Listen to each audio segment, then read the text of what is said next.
نفس این اعتماد به نفس Iran কেন মাথা নত করে না? ইরান একটি মুসলিম দেশ, কিন্তু আজও বিশ্বের সবচেয়ে ক্ষমতাধর দেশগুলোর পর্যন্ত ইরানকে এখন পর্যন্ত দমন করতে পারেনি। প্রশ্ন হচ্ছে কেন, কি তার কারণ? কেননা ইরান মাথা নত করে না, এই ভিডিওতে আমরা জানবো ইতিহাস, বিপ্লব এবং সেই শক্তির কথা যা ইরানকে আজও অবিচল রেখেছে। ইরানের ইতিহাস হাজার হাজার বছরের পুরনো। পারস্য সাম্রাজ্য ছিল বিশ্বের প্রাচীনতম ও সবচেয়ে শক্তিশালী সাম্রাজ্যগুলোর একটি অন্যতম। জাতি যুগে যুগে যুদ্ধ করেছে, বিজয় লাভ করেছে, আবার পরাজিত হয়েছে, কিন্তু কখনো আত্মসমর্পণ করেনি। এই মনোভাব আজও ইরানিদের মধ্যে রয়েছে। সপ্তম শতকে ইসলাম গ্রহণের পর ইরান এই দেশ শুধু তেলেই ধনী নয়, বুদ্ধিভিত্তিক, সাংস্কৃতিক এবং ধর্মীয়ভাবে সমৃদ্ধ। এই ইরান 1979 সালে ইতিহাসের এক মোড়, ইরানে ঘটে যায় ইসলামী বিপ্লব।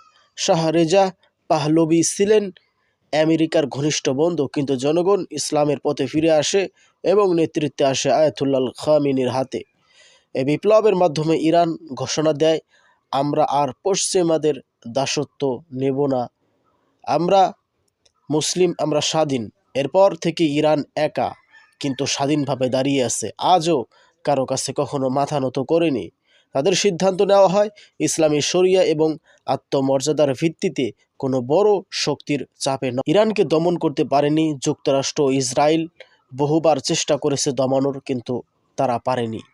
সাইবার হামলা করেছে, স্ক্যাকশন হামলা করেছে, এমনকি জেনারেল কাসেম সোলাইমানিকে হত্যা করেছে। তবুও ইরান থেমে যায়নি, তারা বরং প্রতিবার আরও শক্তিশালী হয়ে উঠতেছে। ইরান, আর যদি তুমি মাথা উঁচু করে দাঁড়াও তাহলে সত্যর পক্ষে থাকবে। ইসলামী আদর্শ এবং আত্মবিশ্বাস। ইরান কেবল জাতিগত গর্বে শক্ত নয়, বরং ইসলামী আদর্শে বিশ্বাস করে। তাদের সরকার, শিক্ষা, সেনাবাহিনী সবই ইসলামিক ভিত্তিতে গঠন হয়।